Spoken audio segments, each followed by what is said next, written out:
என்றும் நான் செல்ல மாட்டேன். கர்த்தர் நல்லவர். ஆமென். எப்பொழுதும் ஒரு வீட்டு பிரேயர் என்பது நம்முடைய சித்தம் அல்ல, தேவ சித்தம் தான் நிறைவேற்றப்படும். அல்லையா? என்னதான் நீ பிரயாசப்பட்டு ஜபம் நடத்தணும்னு நினைச்சா கூட நடத்த முடியாது. அவருடைய சித்தம் இருந்தாதான் அந்த ஜபத்தை கர்த்தர் ஆயத்தப்படுத்துவார். அல்லையா? அப்படிதான் ஊழியக்காரரை கர்த்தர் என்ன பண்ணாருங்க, அழைத்து கொண்டு வருகிற தேவன். அல்லையா? இந்த நாட்களிலும் அன்பான தேவ பிள்ளைகளை நிறைய பேரு இந்த கர்த்தருடைய கரம், என்ன கரம்? கரம். இந்த நாளெல்லாம் நிறைய அந்த கரத்தை குறிச்சுதான் பேச போறோம். அல்லையா? எல்லார்ட்டையும் கரம் இருக்கா? இருந்தா ஒரு கைத்தட்டி பாருங்க. அல்லேலூயா. தேவனுடைய கரங்கள் எவ்விதமாக பயன்படுத்தப்படுகிறது? என் கரம் எவ்விதமாக பயன்படுத்தப்படுகிறது? தேவ கரம், என்னுடைய கரம் எவ்விதமாக பயன்படுத்தப்படுகிறது என்பதுதான் காலையில் அது தொடர்ச்சி அப்படின்னு நம்ம என்ன பண்ண போறோம், இந்த மாலை வேளையிலும் பார்க்க போகிறோம். அல்லேலூயா. அநேகருடைய கரங்களுக்குள் தேவன் ஒரு மகத்துவத்தை கொடுத்திருக்கிறார். இப்ப நீங்கள் கரங்களில் பேனாவை பிடித்து எழுதக்கூடியதும் தேவனுடைய கரம். ஆமென். சொல்லுங்க. இல்லையா? அப்ப என்னை படிக்கக்கூடிய ஞானம் உள்ளவனாக மாற்றுகிறது தெய்வ கரம். மற்றவர்கள் புரிந்து கொள்ளக்கூடிய அளவுக்கு எளிய முறையில் எழுதி மற்றவர்களுக்கு உணர்த்துவது எனக்கு தேவன் கொடுத்த கரம். இல்லையா? இல்லையா? அப்ப நம் கரங்கள் எதுக்கெல்லாம் பயன்படுதுன்னு பார்த்தா, சமையல் கட்டுக்கு, அடிக்கிறதுக்கு, அணைக்கிறதுக்கு, எல்லாத்துக்கும் நம்ம கை என்ன பண்ணுது, பயன்படுதா? அல்லையா? அப்போ தேவனுடைய கரமானது அதை தாண்டி உங்களை பயன்படுத்த விரும்புகிறது. அல்லையா? இந்த கரத்துக்குள் இருந்து, இந்த கைகளில் இருந்து ரத்தத்தை எடுத்துக்கொள்ளலாம். இந்த கைகளுக்குள் மறுபடியும் ரத்தத்தை செலுத்தி கொள்ளலாம். இல்லையா? அப்போ இந்த கரம் ஒரு விசேஷமான கரம். இந்த கரம்ங்க ஒரு விசேஷமான ஆசீர்வதிக்கப்பட்ட ஒரு கரம். இல்லையா? நல்லா நீங்க கவனிச்சு பாருங்க. சின்ன பிள்ளையும் இந்த கரம் ஆசீர்வதிக்கும், பெரியவர்களும் இந்த கரம் ஆசீர்வதிக்கும். இந்த கரத்துக்கு மட்டும் தானே கிடையாதுங்க, வயது வித்தியாசத்தை பார்ப்பது கிடையாது. அப்போ இந்த கரத்தை வைத்திருக்கிற நீங்கள் உங்களோடு இன்னொரு கரம் இணைந்தால் எப்படி இருக்கும்? இல்லையா? இல்லையா? நம்ம கை பிடிச்சு நடந்து போய் எத்தனை பேருக்கு பழக்கம்? இல்லையா? கை பிடிச்சு போன பழக்கங்கள் பாத்தீங்கன்னா அந்த கைக்கு ஒரு தனித்துவம் இருக்கு. நான் சொல்றது ஏன் சொல்றேன்னா, நீங்க தேவனுடைய கரம் உங்களை எப்படி பயன்படுத்துன்னு புரிஞ்சுக்கலாம். ஃபர்ஸ்ட் பிடித்த கரத்தினுடைய ஒரு சந்தோஷம், ஒரு மகிழ்ச்சி, ஒரு நடைமுறை பாத்தீங்கன்னா, அந்த கை பாருங்க, தெருவில் இருக்கிறது பார்க்காது, ஊர்ல இருக்கிறது பார்க்காது, அக்கம் பக்கம் பார்க்காது, பக்கத்துல வந்து இடிக்கிறவனை பார்க்காது, எதையும் பார்க்காது. இந்த கை மட்டும் என்ன பண்ணுங்க, இணையாமல் பிரிக்க முடியாத அளவுக்கு அந்த கைகள் இணைக்கப்பட்டு இருக்கும். எப்படிங்க? இல்ல உண்மைதானே? இல்லையா? பாருங்க. இந்த கரங்களை பிடித்து போகும்போது அந்த சூழ்நிலை பார்த்தா என்னை அறியாமல் என்ன பண்ணுங்க, ஒரு பலனோடு நான் என்ன பண்றேன், போகிற மாதிரி ஒரு உணர்வு நமக்குள் இருக்கும். இல்லையா? அப்படி இருந்த இந்த கரம் ஏன் நம்மளை சற்று நம்மளை விட்டு விலகிச்சு? அப்படி இருந்த கரம் நம்மளை சற்றுன்னு விலகினதுக்கு காரணம் என்ன? என்னைக்கு ஆராய்ச்சி பார்த்திருக்கீங்களா? என்னைக்கு அதை குறித்து சிந்திச்சிருக்கீங்களா? கரம் பிடித்தவர்கள் எதை பிடிச்சவங்க? இல்லையா? அப்போ தேவனுடைய பிள்ளைகள் நீங்க நல்லா கவனிச்சு பார்க்கணும். இயேசு கிறிஸ்துடைய காலை யாரெல்லாம் கரத்தை வைத்து பிடிக்கிறார்களோ அவங்க வாழ்க்கையில் ஒரு முன்னேற்றம் உண்டு என்பதா இன்னைக்கு நான் உங்களுக்கு சொல்ல போறேன். அல்லேலூயா. அல்லேலூயா. ஒருவேளை மனுஷனுடைய காலை பிடித்த காலங்கள் இருக்கலாம், மனுஷனுடைய தயவை பிடிச்சு நம்ம வாழ்ந்த காலங்கள் இருக்கலாம். இன்னைக்கு நீங்கள் முழுக்க முழுக்க உங்க கரத்தினால்தான் நீங்க முன்னேற போறீங்க. யாரு கரத்தினால? அல்லேலூயா. சமைக்க தெரியாத பிள்ளை கூட இந்த கரத்தை கொடுத்தா சமைக்குமா சமைக்காதா? டீயா போடுவீங்களா? டீ போடுவீங்களா? இந்த கரத்தை கொண்டு என்ன பண்றாங்க, உருவாக்குறோம். ஏற்கனவே நான் உருவாக்கப்பட்ட கரம், என் கரம் என்ன பண்ணுதுங்க, அடுத்த கரத்தை என்ன பண்ணுது, உருவாக்குகிறது. அப்ப நீங்க யாருன்னா உருவாக்கக்கூடிய அளவுக்கு தேவன் உங்களை அபிஷேகம் பண்ணி வச்சிருக்கிறார். அல்லையா? அது மாத்திரம் இல்ல, இந்த கரத்தை நீட்டினால் சுகம் உண்டாகி இருக்கும், விடுதலை உண்டாகி இருக்கும், கட்டுகள் அறுக்கப்படும் சொல்லி வாயு சொல்றது காட்டிலும் என் கரை என்ன பண்ணுங்க அதுக்கு அதிகமாக பயன்படுத்தப்படும். அப்படிதானே? அல்லேலூயா. அப்போ தேவனுடைய பிள்ளைகள் அறிந்து கொள்ளணும், கர்த்தருடைய கரங்கள் எந்த விதமாக நம்மை கொண்டு பயன்படுத்துகிறார் என்பதுதான். இல்லையா? மோசே கிட்ட கர்த்தர் ஒரு கோலை கொடுத்தாரு. எதை கொடுத்தாரு? அந்த கோலை பிடிப்பதற்கு யாருடைய கை தேவைப்பட்டுச்சு? யாருடைய கை தேவைப்பட்டுச்சு? மோசேயோட கரத்துல. இப்போ தேவன் கொடுக்கக்கூடிய ஆசீர்வாதத்தை பிடிக்கிறதுக்கு யார் கை தேவை? நம்முடைய கரத்துல. சத்தமா சொல்லுங்க, யார் கை தேவை? நம்முடைய கரத்துல. சத்தமா சொல்லுங்க ஆமே. அப்போ உன் கையை கொண்டுதான் நீ என்ன பண்ணணும்? சாதிக்கணும். உன் கையை கொண்டுதான் நீ என்ன பண்ணணும்? ஜெயிக்கணும். உன் கையை கொண்டுதான் என்ன பண்ணணும்? எல்லா வெற்றியும் நீங்க என்ன பண்ணுங்க? உருவாக்கி கொள்ள வேண்டும். இல்லையா? அதனால ஆண்டவர் சொன்னார், மோசே கிட்ட வெறும் கோலை மட்டும் தான் கொடுத்தாரு. அந்த கோலை பிடிக்கிற தன்மை கற்றுக் கொடுத்தார். அந்த கோலை பிடிக்கக்கூடிய தன்மைகளை கற்றுக் கொடுத்தார். அந்த கோலை எப்பப்பெல்லாம் எடுத்து பயன்படுத்தணும் என்கின்ற அறிவுரை கற்றுக் கொடுத்தாரு. இல்லையா? அப்ப இந்த கையை எப்பெல்லாம் நான் பயன்படுத்தணுன்றத என்ன பண்ணணும்? தெரிஞ்சுக்கணும் இல்லையா? ஆமென். பலார் அடிக்கிறதுக்கு மட்டும் இந்த கரம் கிடையாது. என்னங்க? வெறும் அடிக்கிறதுக்கு மட்டும் இந்த கரம் கிடையாது. அடிக்கிற கரம் என்ன பண்ணணும்? அடுத்த செகண்ட் அணைக்கிற கரமாக மாறணும். அடுத்த தடவை உதவி செய்யக்கூடிய கரமாக மாறணும். மற்றவர்களை தூக்கி நிமிர்த்தக்கூடிய கரமாக மாறணும். அதுதான் உங்க அப்பா உங்களுக்கும் எனக்கும் கற்றுக் கொடுக்கக்கூடிய ஒரு மிகப்பெரிய ஒரு பாடம். இந்த கரத்தினுடைய காரியங்கள் நிறைய இருக்குது. ஆனா இன்னைக்கு சுருக்கமாக ஒரு காரியத்தை மட்டும் நான் உங்களுக்கு சொல்ல விரும்புகிறேன். எடுத்துக்கொள்ளுங்கள், யாத்ராக புஸ்தகம் 17ஆம் அதிகாரம் 2ஆம் வசனத்தை முதலாவது வாசிங்க.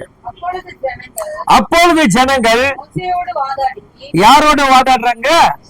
மோசையோடு வாதாடி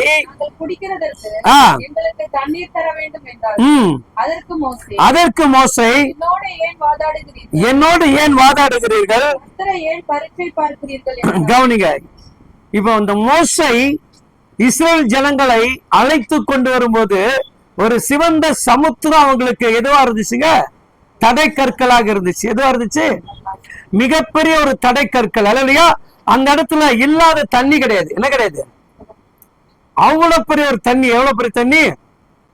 வற்றாத நீரூற்றை போல அந்த கடல் எப்படி இருக்குது? காணப்படுகிறது. இன்னைக்கு உனக்கு எனக்கும் உன் கரங்கள் உண்மையாக உழைத்தால், உன் கரத்துக்கு கொண்டு நீ தீங்கு செய்யாமல் இருந்தால், இந்த கரம் எடுக்க எடுக்க ஆசீர்வதிக்கப்பட்ட மாபெரும் கிருபை உள்ள கரம். அல்லேலூயா, அல்லேலூயா. நல்லா நீங்க சிந்திச்சு பாருங்க. கல்யாணம் ஆகும் முன்னாடி சிலர் சம்பாதித்து இருப்பாங்க. கல்யாணம் ஆன பிறகு சிலர் சம்பாதிக்காம இருப்பாங்க. அப்ப இதெல்லாம் ஏன் நடந்தது? இதெல்லாம் ஏன் நடந்தது? எதனால இந்த காரியம் நடந்தது? நம்ம சிந்திச்சா அப்ப அன்னைக்கு உழைச்ச மனுஷன் இன்னைக்கு ஏன் உழைக்கல? அன்னைக்கு அதே கரத்துல அதே இதுலதான் ஓடி போய் உழைச்சாரு, சம்பாதிச்சாரு, எல்லாம் கொடுத்தாரு. இன்னைக்கே அவரால் சம்பாதிக்க முடியல. அப்ப என் கரம் என்ன பண்ணல? அந்த கரத்தை சரியாக பயன்படுத்தல. என் கரம் என்ன பண்ணலங்க? அந்த கரத்தை சரியாக பயன்படுத்தல. அந்த கருத்துக்கு ஏற்றபடி நான் மாத்திக்கிட்டேன். எந்த கருத்துக்கு ஏற்றபடி? அல்லேலூயா. ஆனால் நீங்கள் மாற்றக்கூடிய காரியம் என்னன்னா, கர்த்தருக்கேற்ற கரமாக உங்க கரம் மாறணும். இப்ப ஜனங்க முறுமுறுக்கிறாங்க, இருக்கிறாங்க, பேசுறாங்க. அவன் சொல்லுகிறான், ஏன் என்கிட்ட வாக்குவாதம் பண்றீங்க? எதுக்கு நீங்க தேவனைய பரிசித்து பாக்குறீங்கன்னா, சிவந்த சமுத்திரத்தை தன் கையில் இருந்த கோலால் என்ன பண்ணாங்க? பிளந்தான். என்ன பிளந்தான்? கோலால் என்ன பண்ணான்? பிளந்தான். அப்ப தேவனுடைய பிள்ளைகளை இந்த ஆண்டு உங்க கையிலுடைய கரத்தை கொண்டுதான் அனைத்து சத்துருக்களுடைய தலைகளை ரெண்டாக நீங்க பொளக்கணும். என்ன பண்ணுங்க? ரெண்டாக பொளக்கணும். பிரச்சனைகளை ரெண்டாக உடைக்கணும். சத்துரு தலைகளை எலும்ப விடாதபடி கையில என்ன பண்ணுங்க? அடிக்கணும். சில பேர் பாத்திருப்பீங்களா? கோவம் வந்தா எங்க அடிப்பாங்க? செவில். அப்புறம் தலையில பட்டு பட்டு பட்டு பட்டு பட்டு பட்டு அடிப்பாங்க. பாத்துறீங்களா? எப்படி அடிப்பாங்க? வச்சு டங்கு டங்கு டங்கு டங்கு டங்குன்னு அடிப்பாங்க. ஏன்னா அவன் தலையில வச்சா தலை மூளைலாம் குழம்பி விடும். எது குழம்பிடும் சொல்லுங்க? அப்ப இந்த கையை வச்சு என்ன பண்ணணும்? கையை வச்சு என்ன பண்ணணும்? சத்துர டங்கு டங்கு டங்கு டங்கு டங்கு டங்கு டங்கு அடிக்கணும். சொல்லுங்க. வீட்டுக்காரர்ல ஏப்பா சூத்திரம் சத்தமா சொல்லுங்க. அம்மேன். இப்பதான் நல்லா வாய்ப்பெல்லாம் வருது. இந்த மாதிரி கையில எல்லாம் நாங்க அடிக்கணுமே. அடி வாங்கின உடம்பையா திருப்பி அடிக்கட்டும் ஐயா. கர்த்தர் அடிப்பாரு, கவலைப்பட. அல்லேலூயா. அவர் அடிச்சாலும் பிடிச்சாலும் நீங்க தான் சுமக்கணும். இந்த கையால தான் என்ன பண்ணணும்? அவர் அணைக்கிறது, கொல்றது, பராமரிக்கிறது எல்லாமே. அல்லேலூயா. சரி, இன்னொரு இந்த கையில இன்னொரு ஒரு மகத்துவம் உண்டு. அதை மட்டும் நான் உங்களுக்கு புரியாம சொல்றேன். அதுக்கப்புறம் சொல்றேன். இப்போ அந்த சத்துருவை நம்ம என்ன பண்ணக்கூடாது, எலும்ப விடாதபடி நாம் கரத்தினால் அவன் என்ன பண்ணணுங்க, அடித்து கொண்டே இருக்கணும். அவன் என்ன பண்ணான், அடிச்சு கொண்டே இருக்கணும் இல்லையா. சிலதை பார்ப்பாங்களா, இந்த பாம்பு என்ன பண்ணாத எழுந்துக்காதபடி என்ன பண்ணு, அடிச்சிருந்தா அது என்ன பண்ணான், திரும்ப பழி வாங்க எதை கூட்டிட்டு வருமா. ஆமா, இந்த சத்ருனை விட்டுட்டு நான் என்ன பண்ணுவான், அக்கம் பக்கத்துல இருக்க வீட்டுக்காரங்க, எதிர் வீட்டுக்காரங்க, அந்த வீட்டுக்காரங்க, சொந்தக்காரங்க, மாமா மச்சான் எல்லாரையும் மொத்தமா கூட்டிட்டு வந்து டின்னு கட்ட வச்சிருவான். எப்படி கொண்டு வந்துருவான், டின்னு கட்ட வச்சிருவான். அப்ப இந்த சத்துருடைய நுகத்தை அழிக்கக்கூடிய ஒரு மாபெர கிருபை, சரிங்களா. இந்த கரம் பாத்தீங்கன்னா அநேகத்தை சுத்தப்படுத்தும், தெரியுமா. இந்த கரம் சுத்தப்படுத்துமா, சரி எதெல்லாம் சுத்தப்படுத்தும் சொல்லுங்க பாருங்க, டக்கு டக்குன்னு. இல்லையா, இப்பதான் கரெக்டான ரூட்டுக்கு வரீங்க. என்னங்க, வீட்டை சுத்தப்படுத்தும், பாத்திரத்தை சுத்தப்படுத்தும். ஆனா என் இருதயத்தை மொத்தம் எங்க சுத்தப்படுத்த முடியல சொல்லுங்கம்மா.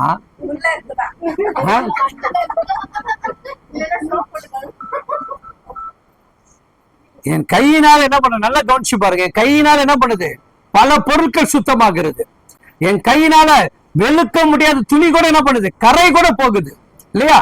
அது எவ்வளவு பெரிய கரை இருந்துச்சுன்னா, நீயா நானா மல்லு கட்டிட்டு அந்த பிரஷ வச்சு இழுன்னு இழுத்து அது கிளிதா இல்லையோ அந்த அழுக்கை எடுக்கக்கூடிய அளவுக்கு இந்த கரத்துக்கு அந்த தன்மை இருக்கா. அப்ப ஏங்க நம்மளை எதிர்த்து வரக்கூடிய பிசாச கிளி கிளி கிளி கிளி கிழிச்சு தொங்க விட முடியுமா, முடியாதா,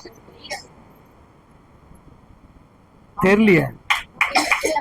அப்ப நான் என்ன பண்ணிருக்கேன், அவர் பாக்குற ஏசப்பா, ஏ தம்பி, என் மகனே எபினேசரா, நீ என்னதான் கறக்கப்படைய மாட்டுல நல்ல பியூரா பாலை கறந்து கொடுத்தாலும் என் பிள்ளைங்க என்ன பண்ணா, இதுல கொஞ்சம் தண்ணி கலந்துருக்குன்னு சொல்லும், நீ அதுங்கிட்ட போயிட்டு என்ன பண்ற, 1.5 லிட்டர் பாலை குடிச்சிட்டு பேசுறீங்க இல்லையா.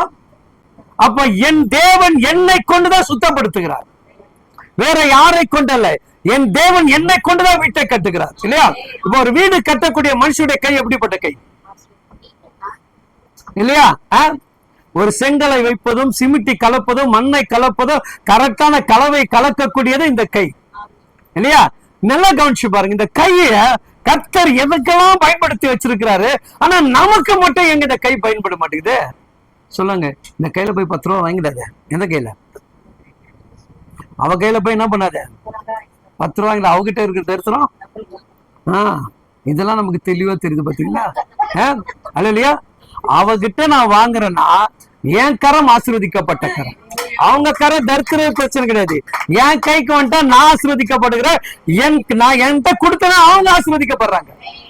தரித்திரம் எந்த கையிலும் கிடையாது. தரித்திரம் சோம்பேறி கையில தான் தரித்திரம் இருக்குது. யார் கையில, சோம்பேறி கையில தான் தரித்திரம் இருக்க கண்டி. உழைக்கக்கூடியவன் கரத்துல என்னைக்குமே தரித்திரம் தங்காது. என்ன தங்காது இல்லையா. அந்த உடலுக்கான அமைப்பு இல்லையா. அப்ப துணிகளை வெளுக்கிறோம், பாத்திரத்தை வெளுக்கிறோம், அதை காட்டில இந்த பால் சட்டி, இந்த கறி சட்டிலாம் கழுவும் போது இந்த கைப்படக்கூடிய பாடுகள் யாருக்கு தெரியும், தேய்ச்சவங்களுக்கு தான் தெரியும். அப்போ இந்த கரம் கர்த்தர் சாதாரணமாக நம்ம கையில கொடுக்கல, இந்த கரத்தை சாதாரணமாக கொடுக்கல இல்லையா. அப்ப இந்த கரத்துடைய மகிமை நம்ம என்ன பண்ணணுங்க, முதலாவது உணரணும் இல்லையா. அங்க சொல்லப்படுது பாருங்க, இப்ப எடுத்து வாசிங்க, 5வது வசனத்தை வாசிங்க. அப்பொழுது கர்த்தர் இஸ்ரவேல் மூப்பரில் சிலரை உன்னோடு கூட்டிக் கொண்டு நதியை அடித்த கவனிங்க என்ன சொல்றாருங்க, எதை அடிச்சது, இந்த ஜனங்க இப்ப எதை கேக்குறாங்க, எதுக்காக முறுமுறுக்கிறாங்க.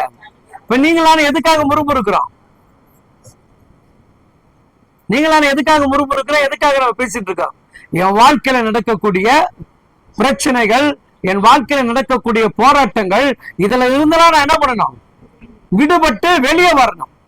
அப்ப வெளியே வரணும். ஆரம்பத்துல ஒரு அற்புதம் செஞ்சாரா, இயேசுவை தேடின பிறகு அற்புதம் நடந்தா நடக்கலையா, இயேசு கிட்ட வந்த பிறகு முதல் உங்க வாழ்க்கையில விடுதலை கொடுத்தாரா கொடுக்கலையா, இப்ப ஏன் அந்த விடுதலை இல்ல, ஏன் இப்ப அந்த அற்புதம் நம்முடைய வாழ்க்கையில பார்த்து ருசிக்க முடியல, ரசிக்க முடியல இல்லையா.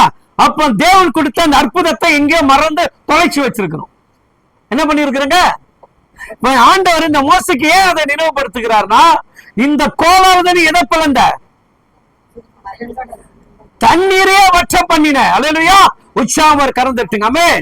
இந்த கோலால தண்ணீரை வற்ற பண்ண முடியும், இந்த கோலால மீண்டும் தண்ணீரை உருவாக்க முடியும். அந்த கிருபையின் கரத்தை உன் மேல தேவன் வைத்திருக்கிறார்.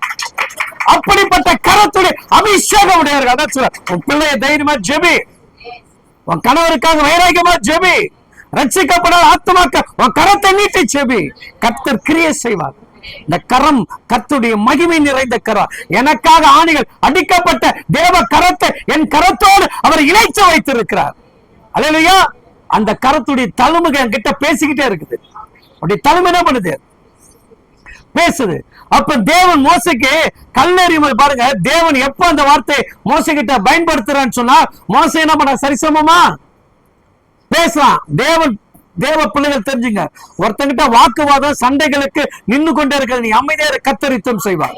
கர்த்தர் மகிமையான காரியத்தை செய்வார். அவர் தொட்டார் எவனும் படைக்கவே முடியாது. ஆனா நீ நான் தொட்டா திரும்ப நம்மளை அடிக்க ஆரம்பிச்சுவாங்க. தேவ பிள்ளைகள் மிகுந்த கவனத்தோடு ஜாக்கிரதையா இருங்க. இங்க வேதத்தை கர்த்தர் சொல்லுகிறார். மோச என்ன பண்றான்? என்கிட்ட ஏன் முறுமுறுக்கிறீங்க, என்ன ஏன் பேசுங்கன்னு சொன்னா, அப்ப தேவன் என்ன பண்றாங்க? நீ மனுஷங்கிட்ட நேரத்தை வீணாக செலவு செய்கிறாய். மனுஷனையே நம்புறாங்க. அழகா சொல்லப்படுது பாருங்க, 3வது வசனம். ஜனங்கள் அவ்விடத்திலே தண்ணீர் தவணமா இருந்தபடியா அவர்கள் மோசேக்கு விரோதமாய் முறுமுறுத்து, நீர் எங்களையும் எங்கள் பிள்ளைகளையும் எங்கள் ஆடு மாடுகளையும் தண்ணீர் தவணத்தினால் கொன்று போட எங்களை எகிப்திலிருந்து ஏன் கொண்டு வந்தீர்கள்? மோசே கர்த்தரை நோக்கி கூப்பிட்டு, இந்த ஜனங்களுக்கு நான் என்ன செய்வேன்? அப்ப தேவ பிள்ளைகள், இந்த உலக ஜனங்களை நிந்திக்கிறது, இந்த உறவுகளை நிந்திக்கிறது, சொந்த பந்தையை பார்த்து ஏதோ ஒரு காரியத்தை செய்கிறாங்க, தேவையில்லாத வார்த்தை பேசுறாங்க. அப்ப முறையிடும் போது ஆண்டு சொல்றாரு, ஏண்டா நான் அன்னைக்கு இந்த ஜனங்கள் முன்னாடி தானே உன்னை மீட்டெடுத்து கூட்டிட்டு வந்த, இந்த ஜனங்கள் ஒதுக்கும் போதான உன்னை பெயர் சொல்லி அழைத்த, இந்த ஜனங்கள் உன்னை ஆகாது என்று சொல்லும் போது அவங்க முன்னாடி உன்னை வாழ வச்ச, இப்ப நான் வாழ வைக்க மாட்டேனா, இப்ப நான் உன்னை உயர்த்த மாட்டேனா, இப்ப நான் உன்னை மேன்மைப்படுத்த மாட்டேனா என்கின்ற அந்த பாரத்தை தேவன் மறுபடியும் உங்களுக்கு நினைவுபடுத்துகிறார். சிந்திச்சு பாருங்க. இல்லையா? ரட்சிக்கப்பட்டு இயேசு கிறிஸ்து வரும்போது எப்படி இருந்தீங்க? அல்லேலூயா. அல்லேலூயா. இதெல்லாம் தேவனால சாத்தியம். யாரால? நான் ஆராதிக்கிற தேவன் செய்வார். ஆனா நான் பயன்படுத்தணும். என் கரத்தை சும்மா வச்சுட்டு என்ன பண்ணக்கூடாது. பைபிள் எப்படியே வச்சுட்டு இருந்தா என்ன ஆகும்? என்ன ஆகும்? கைதான் வலிக்கும். ஆனா உன் கண்கள், உன் வார்த்தைகள் அந்த வசனத்தோடு இடைபடும் போது உன் இருதயமானது தன்னம்பிக்கை கொடுக்கும், உருவாக்க. அதைதான் இந்த பரிசுத்த வேதாங்க நமக்கு கற்றுக் கொடுக்கிறது. என்ன கல்லெறிகிறாங்க ஆண்டவரே. என்ன சொல்றான்? இந்த ஜனங்களுக்கு நான் என்ன அவன் செய்யாத நன்மையா? தேவனிடத்தில் வாதாடி அவர்களுக்கு பெற்றுக் கொடுக்க கூடாத அற்புதத்தை செய்யாத காரியமா செஞ்சா, எண்ணற்ற காரியத்தை என்ன பண்ணாங்க? தன்னை தாழ்த்தினா, ஒடுக்கினா. 40 நாட்கள் தேவ சமூகத்துல போய் காத்திருந்த மனுஷன் எப்படிங்க? பார்வையிட்ட போய் நிந்தைகள் அவமானங்களை சுமந்தவன். போறப்பெல்லாம் ஒவ்வொரு முறை ஒரு கேள்வி கேட்பான். அவன்கிட்ட போய் தாழ்ந்து நின்று தலை குனிந்து அவன்கிட்ட போய், நீ என் ஜனங்களை விடுவி, என் ஜனங்கள் கர்த்தரை ஆராதிக்க வேண்டும் என்று சொல்லி அப்படி போன அந்த மனுஷனை இந்த ஜனங்கள் என்ன பண்றாங்க? அப்ப ஆண்டவர் சொல்ல, ஏன் அந்த ஜனங்களை பாக்குற? ஏன் அவன் முறுமுறுக்க பாக்குற? ஏன் அவன் கல் எடுக்கிறத பாக்குற? என்னை நோக்கி கூப்பிடு. உன் கையில ஒண்ணு கொடுத்திருக்கிறேன் அல்லவா? உன் கையில அதிகாரம் கொடுத்திருக்கிறேன் அல்லவா? உன் கையில அபிஷேகம் கொடுத்திருக்கிறா, அதை பயன்படுத்து. என்ன சொல்றாருங்க? அதை நீ பயன்படுத்து. அல்லேலூயா. அப்ப அந்த கல்லெறியக்கூடிய சூழ்நிலை வரும் பொழுது நல்லா புரிஞ்சுக்குங்க, உங்க மேல தேவையில்லாத கரங்கள், தேவையில்லாத காயங்கள், தேவையில்லாத காரியத்தை எவன் போட நினைக்கிறானோ கர்த்தர் நினைவுபடுத்த. யார் நினைவுபடுத்தாருங்க? தேவன் நினைவுபடுத்தார். நான் போயிட்டு என்ன மார்பை கிழிச்சுக்கிட்டு நான் ரொம்ப யோக்கியம் சொல்ல வேண்டிய அவசியமே கிடையாது. என் அப்பா ஒரு வார்த்தை சொன்னார், அது அப்படியே நடக்கும். அல்லேலூயா. உணர்த்துவார். இரவுல அவனால என்ன பண்ண முடியாது? தூங்கவே முடியாது. ஏண்டா பேசணும், ஏண்டா தொட்ட சொல்லிட்டு என்ன நினைச்சு நிந்தையாக சாவனை தவிர நல்லபடியா அவனால என்ன பண்ண முடியாதுங்க? முடியாது. காரணம், நான் ஆராதிக்கிற தேவன் என்னை ஒருவன் கலகப்படுத்தா என் கர்த்தர் விட மாட்டார். உங்க ஒருவரை யாராவது கலகப்படுத்த அவர் விட மாட்டாருங்க. ஏன்னா அவருடைய ரத்தத்தினால் கரத்தை மீட்கவனை பரிசுத்தப்படுத்தி அணைக்கிற தேவ கரம். அந்த கரத்துல இருந்து உன்னை வெளியே கொண்டு போக எவனாலையும் முடியாது. எவன் நினைச்சாலும் அவன் அழிந்து போவானே கண்டி கர்த்தர் நம்மை மீட்பா. ஆனா நான் அந்த கரத்தை பயன்படுத்தணும். அந்த கரத்தை பயன்படுத்தணும். அங்க அழகா சொல்லுது பாருங்க, வாசிங்க. கர்த்தர் ஆ. மோசேயை நோக்கி, மோசேயை நோக்கி, இஸ்ரவேல் மூப்பரில் ஆ. சிலரை உன்னோடு கூட்டிக் கொண்டு ம். நீ நதியை அடித்து என்ன சொல்ற, நீ நதியே. இதெல்லாம் நல்லா கோடிட்டு வச்சுங்க சிஸ்டர், பிரதர். உங்க வாழ்க்கையில இந்த வசனங்களா முக்கியமான ஒரு காரியம். ரட்சிக்கப்பட்ட காலத்திலே தேவனின் வாழ்க்கையில செய்த அற்புதம் இப்போது என் வாழ்க்கையில நடக்கணும். அன்னைக்கு நான் கண்ணீர் விட்டு ஜெபித்த அடுத்த செகண்ட் எனக்கு பதில் கிடைச்ச அந்த பதில் இப்போது எனக்கு கிடைக்கணும். அன்னைக்கு நெருக்கப்படும் போது, ஒடுக்கப்படும் போது, நான் சொந்த பந்தங்களை விட்டு விட்டு தன்னன் தனிமையா வந்து உன் பாதத்துல கதறும் பொழுது எல்லா உறவு இன்னைக்கு வீட்டுல உட்கார சாப்பிட வச்சு அந்த அபிஷேகம் எனக்கு வேண்டும். இந்த வைராக்கியம் ஒவ்வொரு தேவ பிள்ளைகளுக்கும் வளரணும். அதை நம்ம நிறைய பேர் மறந்து போகிறோமே. கர்த்தர் செய்த மகிமையின் கரத்தை நாம் மறந்து போகிறோமே. தேவன் மீண்டும் உனக்கு நினைவுபடுத்துகிறார். என் சகோதரிகளே, ஒருவேளை உன் வாழ்க்கையில ஆரம்பத்தில் இருந்த கட்டத்தை நினைவு கூறு. அதான் சொல்ல, ஆதிலே. அல்லேலூயா. அப்ப அந்த காரியத்தை கர்த்தர் பார்க்கிறார். அன்னைக்கு தாகமாக இருக்கும்போது அந்த அற்புதம் செய்த, ஏன் இன்னைக்கு தாகம் குறைஞ்சு போச்சு? ஏன்னா உடலுக்குள்ள தண்ணீர் இருக்குது. அன்னைக்கு உடல்ல தண்ணீரே கிடையாது, வெறும் காரியம். எப்ப நான் சுருண்டி கீழே விழுவனே தெரியாது. ஆனா அந்த நேரத்தில் ஒரு ஜீவ தண்ணீரை கொடுத்து என்னை புது பலனோடு புது கிருபையாக வைத்தார் அல்லவா? அந்த கிருபை எங்க? அந்த அபிஷேகம் எங்க? அந்த வல்லமை எங்க? அப்ப சொல்ல, நீ மகனே, அந்த கோலாதுன்னு இவ்வளவு பெரிய சமுத்திரத்தை உன்னால சுற்ற முடியும்னா இதெல்லாம் லேசான காரியம். சொல்லுங்க. ஆரம்பத்தில் உங்களை ரட்சிப்பது கடினங்க. ரட்சிக்கப்பட்ட தேவ பிள்ளைய இனி வரக்கூடிய பிரச்சனை உனக்கு அல்வா சாப்பிடுறது போல. சொல்லுங்க. எல்லா பிரச்சனையும் எப்படிங்க? அது திருநெல்வேலி அல்வாவோ, அப்புறம் மஸ்கட் அல்வாவோ, அம்மே நல்லையா? அப்போ பிரச்சனை எனக்குள்ள பெருசு கிடையாதுங்க. ஆனா என் கையில இருக்கக்கூடிய அந்த அதிகாரத்தை நான் பயன்படுத்தணும். என் கையில கொடுக்கப்பட்டு இருக்கிற அந்த அதிகாரத்தை நான் பயன்படுத்தணும். அப்போ கொஞ்ச நேரத்துல மோசையே தடுமாறிட்டானா? ஜனங்க பேசுறத கண்டு என்ன பண்றான்? போய் ஆண்டவர்கிட்ட ஜெபிக்கிறான், ஆண்டவர்கிட்ட முறையிடுறான். அவன் என்ன பண்ணலாம்? அப்ப கூட இந்த கோல் அடிக்கும் போது கூட கர்த்தர் சொல்லுவாரு. என்ன சொல்லுவாரு? யாத்திராக 14:15 கர்த்தர் மோசேயை நோக்கி, என்னிடத்தில் முறையிடுகிறது என்ன சொல்றாருங்க? இவன் என்ன பண்றான்? ஆண்டவரே எனக்கு கல் அடிக்கிறாங்கப்பா, இந்த ஜனங்களை என்ன பண்ணுவான்? அப்ப ஆண்டவர் என்ன சொல்றாரு? உங்ககிட்ட எல்லாத்தையும் கொடுத்துற, திரும்ப திரும்ப நீ இந்த சின்ன பிள்ளைங்க பேசுற மாதிரி அதிகாரம் பற்றி நீ பேசுறியான்னு கேக்குற. சொல்லுங்க. என்ன கேக்குறாரு? சின்ன பிள்ளை பேசுற மாதிரி என்ன பண்ற? நீ பேசுறிய? நீ யாரு? நீங்களா யாரு? யாருங்க நீங்க? யாரு நீங்க? கர்த்தருடைய அதிகாரம் பெற்றவங்க இல்லையா? அப்படிதானே பேதுருல 1 பேதுருல சொல்லப்படுது. நீங்க யாரு? எப்படிப்பட்ட கூட்டமா? சத்தமா சொல்லுங்க. அவ்வளவுதான் தெரியும். பரிசுத்த ஆமே. எதிர இருந்து எடுத்தாராம்? ஆச்சரியமான ஒளிகளுக்கு உங்களை என்னைய அழைத்து சென்று புண்ணியங்களை. நீங்க யாருங்க? இயேசு கிறிஸ்துடைய அன்பை பறைசாற்றுகிறவர்கள். அப்ப அவர் பேரை சொல்லும் போது நமக்கு எங்க பயம் வரணும்? அப்ப முறுமுறுக்கிறான், அங்க முறுமுறுக்கிறான். நீ என்கிட்ட முறையிடுகிறது என்ன? நீ என்ன பண்ணு? போ, உன்கிட்ட என்ன இருக்குது? அந்த வாசிக்கும் அந்த வசனத்தை. உன் கோலை வாங்கி கையை சமுத்திரத்தின் மேல் நீட்டி பிளந்துடுப்பா. சமுத்திரத்தை பிளந்து விடு. உச்சாமர் கறந்துட்டுங்க. அல்லேலூயா. எதை தூக்க சொல்றாரு? அல்லேலூயா. இந்த கோல் அவன் கைக்கு வரும்போது எவ்வளவு டெஸ்ட் தெரியுமா? இந்த கோலை கையில வாங்குறதுக்கு, இந்த பைபிளை பிடிக்கிறதுக்கு உனக்கு எனக்கு எவ்வளவு டெஸ்ட் தெரியுமா? அல்லேலூயா. சாதாரணமா இன்னைக்கு பைபிளை பிடிக்கிறோம். அன்னைக்கு என்ன பண்ண முடியாது? பைபிளை பார்த்தாலே மருந்து சாப்பிட்ற மாதிரி கசப்பா வெறுப்பா தூக்கி மூலையில போட்டு ஜெபம் பண்ண வந்தவங்க எல்லாம் பார்த்து ஒரு ஏவனமா பார்த்து பேசுறது கொள்றது. இந்த வாய் இப்ப என்ன பண்ணுங்க? நல்லா அழகா ரசித்து ருசித்து படிக்க. அல்லேலூயா. அன்னைக்கு திக்குவாய் மந்தவாயின்னு சொன்னான், யாராவது அனுப்புன்னு சொன்னான். அப்புறம் என்ன அற்புதம் செஞ்சாரு? என்ன பண்ணாரு? உன் கையை தூக்கி மடியில போடுனாரு. போட்டு வெளியே எடுக்கும்போது எப்படி ஆயிடுச்சு? அப்புறம் மடியில போடுனாரு. உன் கையில என்னப்பா இருக்குன்னாரு. அது என்ன பண்ண? கீழே போடுனாரு. என்ன ஆயிடுச்சு? பாம்பு என்ன பண்ணாரு? மறுபடியும் நீ புடினாரு. எதை பிடிக்க சொன்னாரு? சத்தமா சொல்லுங்க. அல்லேலூயா. சில நேரங்களை கர்த்தர் எதை பிடிக்க சொல்லுகிறாரோ அதை பிடிக்கணும். அதை விட்டு தலையை பிடிச்ச நீ தலைக்குள்ளாயிடுவ. அல்லேலூயா. அப்ப தேவனுடைய வார்த்தைகளை கேட்கிற பிள்ளைகள் எதை செய்ய வேண்டுமோ அதை ஞானமாசனா அந்த கோல் தாண்டா அவன் வாழ்க்கையே முன்னேறிட்டார். அல்லையா?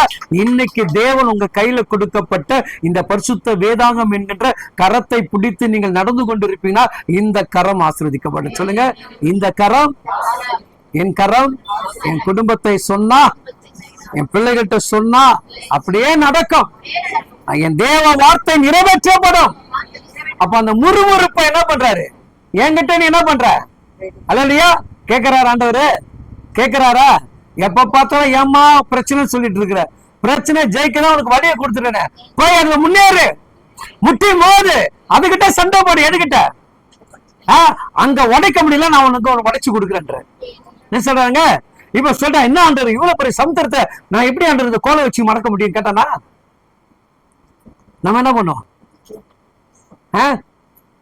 ஆண்டவர் வராரு, ஏசப்பா இப்ப சுனாமி மாதிரி தண்ணி போயிட்டே இருக்குது, ஏசப்பா சொல்ல இவ்வளவு பேர் ஜெபம் பண்றீங்களே, கையை நீட்டி அப்படி தண்ணீரை நிக்கணும்னு சொல்லுங்கன்னு சொன்னா நம்ம என்ன பண்ணுவோம்? என்ன ஆண்டவர் இதெல்லாம் நடக்குமா ஆண்டவர்? எப்படிலாம் ஆண்டவர் பேசு நீதானே? சொல்லுங்க. அதுல ஒரு விசுவாசம், ஒருத்தருக்கு ஒரு விசுவாசம். இயேசுவின் நாமத்துல ஏசப்பா சவுண்டு பாருங்க, இறங்கும் ஏறும் அப்படியோ. அங்க கூட என்ன வராது? ஒருமனப்பட்டு ஜெபம் பண்ணி அந்த தண்ணீரை கரைக்கு அனுப்புற புத்தியே நமக்கு வராது. வேணா போய் நீச்சல் வேணா அடிச்சுட்டு வருவோம், படகு விடுவோம், கப்பல் விடுவோம், இதை மட்டும் பத்திரமா என்ன பண்ணுவோம்? செய்வோம். இல்லையா? அப்போ தேவன் பாருங்க, இந்த கோலை கொண்டு போய் எப்படி ஆண்டவர் சமுத்திரம் பழக்கம், எப்படி ஆண்டவர் இந்த காரியம் போங்கன்னு சொல்லிட்டு என்ன பண்ணலங்க? ஒரு கேள்வி கேட்கல. அப்ப அந்த கோலை வைத்த அந்த கோல் தான் புதிய ஏற்பாடு என்னதுங்க? இயேசு கிறிஸ்து சிலுவையில் தொங்கின மரமாக மாறி. அல்லையா? அப்ப அந்த கோலை நோக்கி பார்த்தவர்கள் ரட்சிக்கப்பட்டார்கள். இன்னைக்கு சிலுவையை நோக்கி பார்த்த நீ நான் ரட்சிக்கப்படுறோம். அப்ப எவ்வளவு பெரிய ஒரு கிருபையான ஒரு மரத்தை கர்த்தர் நம்ம கையில கொடுத்து அதிகாரத்தை கொடுத்திருக்கிறனா, ஏன் அந்த அதிகாரம் நம்மளால பயன்படுத்த முடியல? அல்லையா? அப்ப அந்த கோலை என்ன பண்ணு? சமுத்திரத்துக்கு மேல நீட்டினார். அல்லையா? நம்ம சமுத்திரத்துல அப்படி நீட்டான். அந்த சமுத்திரம் என்ன பண்ணுது? அப்படியே ரெண்டா பழக்குது. பழக்கிறதுலாம் பெருசு கிடையாதுங்க. அந்த தண்ணீர் நின்ன ஸ்டைல மட்டும் கவனிங்க. தண்ணீர் நிக்கிற தண்ணீர் எங்க நிக்குமா? ஸ்டைலா நிக்குமா? எங்க அப்பா நினைச்சா எல்லாமே நிக்கும். நான் குப்பியா இருந்தாலும் ஸ்டைலா மாத்திடுவாரு. அப்படி தேவ பிரசனத்தை கொடுத்து என்ன பண்ணாரு? அழகுள்ள மகனாக மாத்திடுவாரு. அது அவருடைய காரியம். அல்லையா? நம்மளை யாரெல்லாம் குப்பை குப்பைன்றாங்களா அந்த இடத்துல பாத்தீங்கன்னா நம்ம கோபுரமா நிற்போம். குப்பைன்னு சொன்னோம் குப்பைக்குள்ளேயே இருப்பான், அவனால எழும்பவே முடியாது. என்ன குப்பைன்னு சொன்னோன்னு கோபுரமா. இந்த தண்ணீரை நினைச்சு பாருங்க, அப்படியே சுருண்டி கொண்டு போய் மதிலா எங்க நிக்குதான்? இடதுபுறம் வலதுபுறம் என்ன பண்ணுதா? மேல சுருண்டி நிக்குதான். தண்ணீர் எப்படிங்க நிக்கும்? நிக்குமா சிஸ்டர்? நிக்காதுல்ல. அப்ப எப்படி நிக்க வைக்கிறாரு? யாரால? யாரால? விசுவாசம் இல்ல உன் தேவ கரத்தை நீ பயன்படுத்தும் போது கர்த்தர் இல்லாததை இருக்கிறதை போல ஆக்கி கொடுக்கிறவர். அல்லையா? அதான் சொன்னா, காற்றையும் காண மாட்டாய், மழையும் காண மாட்டாய், வாய்க்கால்கள் நிரப்பப்படும். என் ஜபமானது என் குடும்பத்தை நிரப்பும், என் ஜபமான என் குடும்பத்தை ஆசீர்வதிக்கும். அப்ப அந்த கிருபையின் அதிகாரம் எல்லாருக்கும் என்ன வேணும்? ஆமென். அல்லேலூயா. எவன் சொன்னா நீ எங்க போனா இப்படி ஆயிட்டா அப்படிலாம் நினைக்காது. எங்க போனாலும் என் கூட இருக்கிறவர் யாரு? உங்க கூட யாரு வராரு? அல்லேலூயா. உங்க கூட யாரு வராரு? டிராவல் பண்ணிக்கிட்டே வராரு. அல்லேலூயா. நீ எங்க போனாலும் எந்த இடத்துல போனாலும் உன்னை பின்னாடியே வந்துட்டு இருக்கிறாருங்க. உன்னை ஒரு இடத்துல கத்தனை பண்ண மாட்டாங்க, விட்டே கொடுக்க மாட்டாருங்க. உன் மனைவி கூட விட்டு கொடுத்துலாம், உன் கணவனை விட்டு கொடுத்துலாம், உன் பிள்ளைகளை விட்டு கொடுத்துலாம், சில நேரம் ஊழியக்காரங்களை உங்களை விட்டு கொடுத்துடலாம். புருஷன் பக்கம் சாஞ்சிக்கலாம், இல்ல மனைவி பக்கம் சாஞ்சிக்கலாம். ஆமா ஆமா, அவங்க நீங்க சொல்றது கரெக்ட் தானுங்க. ஆனா ஏசப்பா அப்படி அல்ல, எந்த பக்கம் சாய மாட்டாரு. என் பிள்ளைக்கு நான் துணையா இருந்தேன்னா கடைசி வரைக்கும் என் பிள்ளைக்கு பக்கம் தான் நிப்பனே கண்டி, வேற எந்த பக்கம் திரும்ப மாட்டாருங்க. அந்த தகப்பன் சொல்லுகிறார், உன் அதிகாரத்தை பயன்படுத்து, அதிகாரத்தை பயன்படுத்து. அல்லேலூயா. அப்ப அவனுக்கு வந்திருக்குமா? 17ஆம் அதிகாரத்தை வந்து முடிச்சிடலாம். அப்பொழுது கர்த்தர் மோசேயை நோக்கி, இஸ்ரவேல் மூப்பரில் சிலரை உன்னோடு கூட்டிக் கொண்டு நீ நதியை அடித்த உன் கோலை கையிலே பிடித்துக் கொண்டு ஜனங்களுக்கு முன்னே நடந்து போ. அங்கே ஓரேபிலே நான் உனக்கு முன்பாக கன்மலையின் மேல் இருப்பேன். நீ அந்த கன்மலை அடி. அப்பொழுது ஜனங்கள் குடிக்க அதிலிருந்து தண்ணீர் புறப்படும். உற்சாகமா கறந்துட்டுங்க. அல்லேலூயா. இப்போ அற்புதமே யார் கையில இருக்குது? ஏசப்பா என்ன சொல்றாரு? என் நாமத்தை சொல்லிட்டு நீ அங்க நின்னாலே போதும்பா, நான் அற்புதம் செய்வேன். உனக்கு முன்னாடி நான் யார் நிக்கிறேன்? ஒரு பிசாசு ஒண்ணு ஆடுதுன்னா பிசாசுக்கு முன்னாடி யார் நிக்கிறாரு? எங்க அப்பா நிக்கிறாரு. நான் நிக்கிற தைரியமா சொல்றான்றாரு. தைரியமா பேசு. ஏசு நாமத்தை சொல்லு, என் நாமத்தை சொல்லு, கையை வைய, பொத்துன்னு கீழே விழும். நீயே அதை பிடிக்குன்னு பயப்படுற. அது என்ன பண்ணாது, நான் பிடிச்சி போன பிடிக்க வரும்போது என்ன பண்ணாரு? அவரு பிடிச்சி இழுத்துப்பாரு.